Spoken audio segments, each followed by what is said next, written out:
Ever get that feeling? You know, that never enough feeling. Yeah. Even when you've got plenty. Oh, yeah. Today, we're diving deep into this sneaky thing called the scarcity mindset. Okay. We're going to be looking at a conversation with the minimalists, Joshua Fields Millburn and Ryan Nicodemus, and their guest, TK Coleman. Yeah. They unpack where this feeling of scarcity comes from and how it, subtly shapes our lives. Yeah, it's interesting because often we don't even realize we're trapped in it. Right. We might blame external factors, not having enough money or stuff, but the root of it often lies deeper. It's like they say you can be surrounded by abundance and still feel this sense of lack. Right. They kicked off the conversation with this amazing story about a $24 cup of coffee. Oh, wow. I won't spoil it. Okay. But it makes you think twice about those purchases. We make those worth it purchases. Right. It highlights how subjective value is. Yeah. Like that $24 might be a drop in the bucket for someone. Well, for someone else, it represents a significant chunk of their budget. So it's like, are we buying things because we genuinely value them? Right. Or are we chasing some fleeting feeling of status? Or trying to fill a void? And even then, they brought up multimillionaire Professor Scott Galloway. Okay. Who openly talks about wrestling with these feelings of scarcity. Wow. Yeah, it shows that this is a mindset issue, not just a financial one. Right. So even if we achieve some ideal level of wealth, that scarcity mindset, it can still linger. Right. If we don't address it at its root. Okay, so let's unpack that. Okay. They talked about this thing called spiritual autolysis. Spiritual autolysis. Sounds intense, right? Yeah. I know it sounds very out there, but it's basically a fancy way of saying we need to dissect our beliefs. Okay. Especially those deeply ingrained ones that trigger our scarcity mindset. And often these beliefs are like hand-me-downs. Okay. Inherited from our upbringing, our culture, even advertising. Interesting. They gave the example of those should statements that we often tell ourselves. Right. I should be making more money. Yeah. I should be happier with what I have. They argue these are often red flags. Absolutely. Instead of blindly accepting these shoulds, we need to hit the pause button and ask ourselves, why should I? Yeah. What's the motivation behind that belief? Right. Is it truly aligned with my values or is it just an echo of someone else's expectations? It's true. That really resonated with me. Yeah. How much of what we believe is truly ours? Right. And how much is just stuff we've picked up along the way? Right. And it's about recognizing those ingrained beliefs and choosing to challenge them. Yeah. One listener, Derica, called in asking where that mean voice in her head comes from, which led to this fascinating discussion about how our internal dialogue is shaped by external factors. Totally. Our families, our communities, even the media we consume it, all plays a role. We have to be mindful of the voices we allow to influence our thoughts. For sure. And more importantly, our self-worth. Speaking of which, another listener, Kristen, called in with a great story about being told she was too direct. Okay. Which made her question how she was coming across. But then her now husband loved that directness. Interesting. So it just highlights how subjective perception is. It's true. What one person might find negative, another might see as authentic and refreshing. Totally. It's like those luxury car commercials they talked about. Okay. Where the marketing is preying on our insecurities to convince us we need these things to feel complete. Right. They even went so far as to call those marketers scam artists. Because in a way they are. They're not selling a product. Right. They're selling a feeling and aspiration. Often rooted in a scarcity mindset. Totally. They make us believe that happiness comes from having that shiny new car. Right. That designer handbag, that luxurious vacation. But the minimalists argue that true happiness, true wealth, doesn't come from acquiring things. It's about what you do with the abundance you have, right? Exactly. And sometimes that means letting go of things. Right. Physical possessions. Limiting beliefs. Even past hurts to create space for something new. Exactly like the story of Kathy. Okay. She called in asking about her deceased parents' ashes. Oh, wow. She felt stuck, unsure what to do. Yeah. TK Coleman offered this really thought-provoking perspective. Okay. He said that by keeping them in an urn, she's doing to them what we often accuse others of doing. Yeah. When we feel slighted putting them in a box. Oh, wow. Only taking them out when it's convenient for us. Wow, that's a powerful image. It is. It highlights how our attempts to hold on to the past, whether it's physical objects or emotional baggage, can stem from our own discomfort with letting go. Right. And sometimes that prevents us from fully embracing the present moment and the abundance it holds. So how do we start letting go of those things that no longer serve us? Right. I know I have a few boxes in my attic that might qualify. It can be challenging, but it can also be incredibly freeing. Right. They talked about how letting go, whether it's physical clutter, limiting beliefs, or even just the ashes of a loved one, can be an act of creation. It's about making space for new experiences, new relationships, new possibilities. It's like that Marie Kondo approach. Right. If it doesn't spark joy, thank it for its service. Exactly. And let it go. It's not about deprivation. Right. It's about being intentional with what we choose to keep in our lives. Totally. Both physically and mentally. It makes you wonder, what would our lives look like if we were more intentional about letting go of the things that are weighing us down? And what could we create in their place? Totally. That's what's really exciting about tackling this scarcity mindset. Yeah. It's not just about identifying the problem. It's about discovering the potential that lies dormant within us when we're no longer limited by that feeling of never enough. It's about embracing the abundance that's already present in our lives. Yes. And using it as fuel to create even more. Speaking of embracing abundance, the minimalists suggested a really interesting thought experiment. Imagine filming your day and then having to rewatch it. Would you be content with how you spent your time and energy? I know I'd probably cringe at a few things. Right. But that's such a powerful exercise. It is. It challenges us to examine whether our actions align with our values. Totally. Are we living in a way that feels authentic and meaningful? Right. Or are we letting that scarcity mindset dictate our choices? Because I think a lot of times we go through life on autopilot. Right. Not really stopping to question why we do the things we do. Yeah. We just get caught up in that cycle of wanting more, doing more, being more, without ever really questioning if it's actually making us happy. And the minimalists argue that this constant striving is often fueled by a scarcity mindset, this underlying belief that we're not enough just as we are. Right. So we try to fill that void with external achievements, possessions, and validation. Right.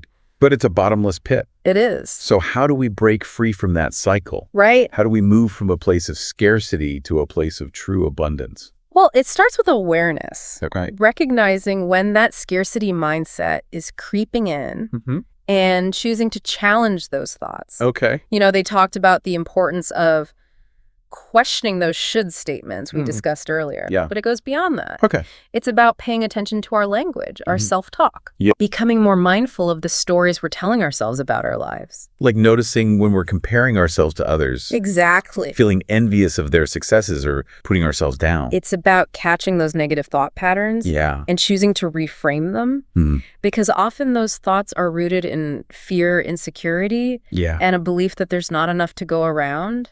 And that can show up in all areas of our lives, right? Absolutely. Like our finances, our relationships, our careers. It's about recognizing those scarcity-driven behaviors and choosing a different path. Well, so how do we do that? Right. How do we actually start shifting our mindset from a place of lack to a place of abundance? They had some insightful tips on that. Okay. But maybe we should take a quick break. Sounds like a plan. We'll be right back with more insights on how to combat the scarcity mindset and unlock a life of abundance. And we're back.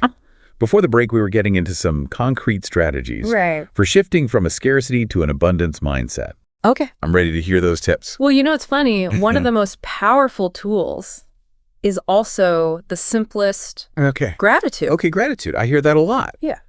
But how does simply listing things we're grateful for actually combat those deep-seated feelings of never enough? It's not just about listing things out. Okay. Although that's a great starting point. Okay. It's about actively shifting your focus. Right. Our brains are wired to notice problems, to scan for what's wrong or lacking. Gratitude is like consciously redirecting that spotlight onto the good stuff. So instead of fixating on that thing I don't have, I think about how grateful I am for what I do have. Right. my health, my friends. Yeah. That delicious cup of coffee this morning, even if it wasn't $24. Exactly. And neuroscience backs this up. Okay. When we cultivate gratitude, Yeah. it literally changes our brain chemistry. Wow. It boosts those feel-good neurotransmitters like dopamine and serotonin. Okay. Making us feel happier and more content. So gratitude has like real effects. It does. What else did the minimalists recommend? They talked about becoming more mindful of our language. Okay. Remember those should statements? Yeah.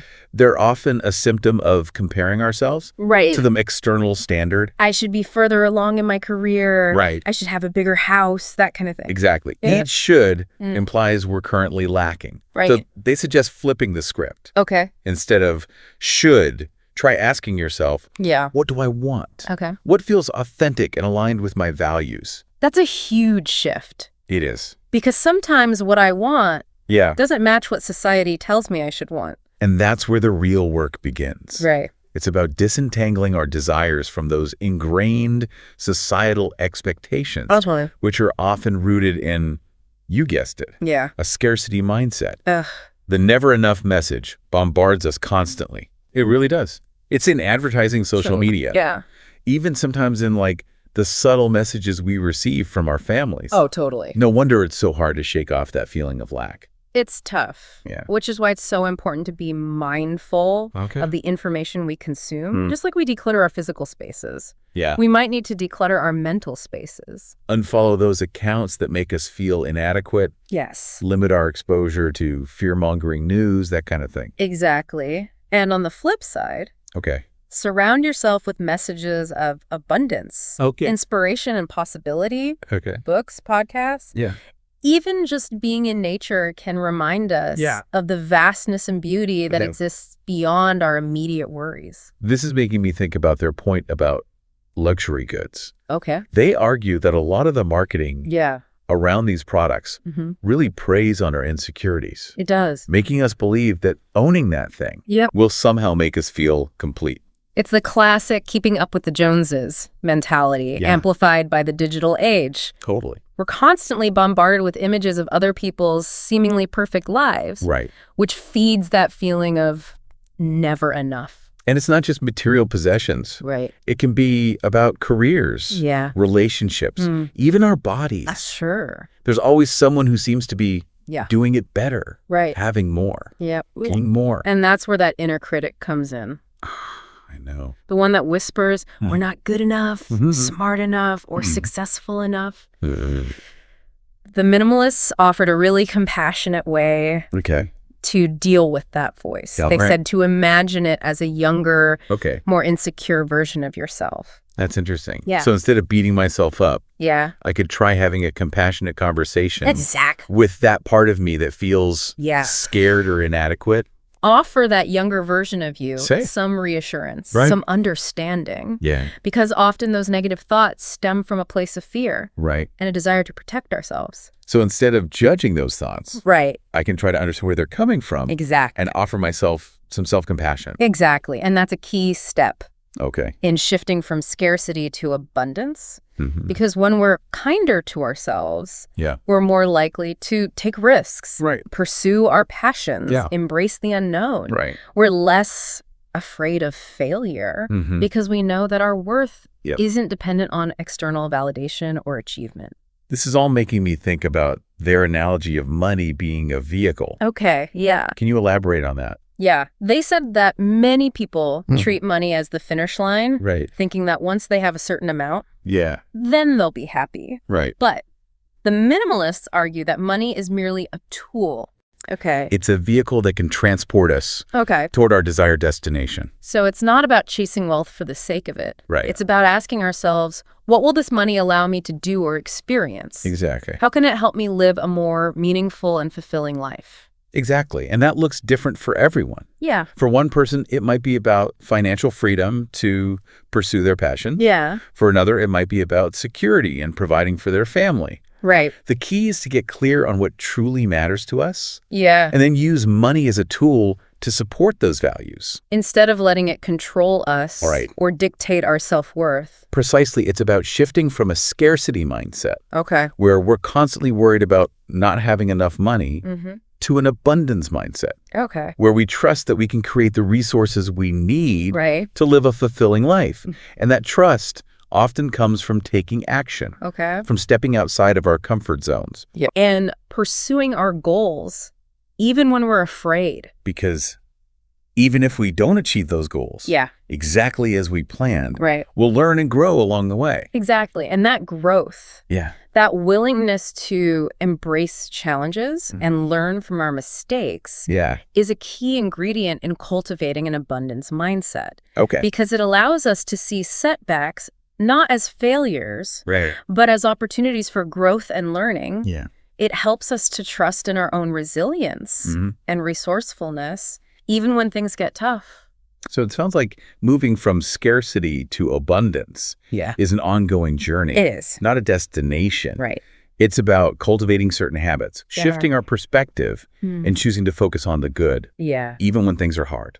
Exactly. And it's about being patient with ourselves along the way. Right. We've been conditioned with this scarcity mindset for years, possibly even generations. Yeah. So it's going to take time and effort to rewire those thought patterns. It's like they said in the episode, you can buy access to abundance, but you can't buy true wealth. Right. It's something we have to cultivate from within. Yeah. But the good news is, it's available to all of us. It is. Yeah. And the journey itself can be incredibly rewarding. Right. Because as we start to let go of that scarcity mindset, we open ourselves up to a world of possibilities. Totally. We become more creative, more compassionate, more connected to ourselves and the world around us. Absolutely. That's a great point. They talked about how a scarcity mindset can make us kind of self-protective, hoarding our resources, focusing on our own needs. But when we tap into abundance, we're more likely to give back, to support others, and to contribute to something larger than ourselves. Exactly. And that generosity, that spirit of giving creates a ripple effect that extends far beyond ourselves. It creates a world with more abundance for everyone. Precisely. And that brings us to a really powerful question the minimalists pose. Okay. You were about to tell us about a powerful question from the minimalists. Right. They left us with this: if we filmed our lives, would we be content with how we spend our time and energy? Would it reflect the values of abundance and generosity we've been discussing? That's such a great question to sit with. It goes beyond just material possessions, doesn't it? It does. It makes you think about your priorities, your relationships, how you choose to spend those precious hours in a day. Precisely. It's easy to get caught up in the day-to-day, the hustle, the never-ending to-do list. But this thought experiment forces us to zoom out and look at the bigger picture. Are we living in a way that feels aligned with our values? Or are we letting a scarcity mindset call the shots? Because fear can be a powerful motivator. But it can also keep us stuck in a cycle of like playing it safe, holding ourselves back from truly like going after what we want. Absolutely. And the antidote to that fear, as we've been discussing, is abundance. It's not about denying the reality of challenges. It's about choosing how we respond to them. Do we contract, hoard, and protect, operating from a place of scarcity? Or do we embrace possibility? Share our gifts and trust that there's enough to go around? It's amazing how interconnected all of this is. Like it is. Gratitude, self-compassion, generosity, even our relationship with money. It all ties back to this fundamental belief. It does. About whether the world is a place of abundance or scarcity. And the most exciting part is we have the power to choose that belief. We can choose to see the world through a lens of abundance, even when things are tough. And that shifting perspective can be incredibly liberating. So where do we go from here? What's one concrete step our listener can take today? To start applying these insights and combating that scarcity mindset. I love that question because it highlights that we're not just talking about theory here. We're talking about real world change. And one of the simplest yet most powerful things we can do is to start noticing those scarcity-driven thoughts as they arise. Like when we catch ourselves comparing ourselves to others. Feeling jealous or resentful of their success. Or when we hesitate to pursue a dream. because we're afraid of failing or not being good enough in those moments. Instead of letting those thoughts run the show, hit the pause button. That's a great reminder. Just pause. Yeah. Don't judge those thoughts. Just observe them. Precisely. Notice them without judgment and ask yourself, is this thought serving me? Yeah. Is it aligned with the life I want to create, the person I want to be? Yep. And if not, choose a more empowering thought. One that reflects abundance, possibility, and belief in yourself. It's like we're retraining our brains to see the world through a new lens. Yes. One that focuses on opportunity rather than lack. Exactly. And over time, those new thought patterns become habits. You do. Shaping our actions, our relationships, and ultimately our experience of the world. Beautifully said. And as we cultivate this abundance mindset, we start to see the world differently. We see opportunities where we once saw obstacles. Totally. We feel grateful for what we have rather than resentful of what we lack. Right. And we approach life with a sense of curiosity and excitement, eager to see what we can create. I love that curiosity and excitement because ultimately life is too short. It is. To be held back by a scarcity mindset. Totally. There's so much abundance to be experienced. There is. Both within ourselves and in the world around us. Absolutely. Well said. So go out there and embrace it. Embrace your own unique gifts, share them generously, and never stop believing in the power of possibility. I think that's the perfect note to end on to our listeners out there. Thank you for joining us on this deep dive into the scarcity mindset. Remember, you are enough just as you are, and the world is full of abundance just waiting for you to tap into it. Until next time. Keep exploring, keep questioning, and keep diving deep.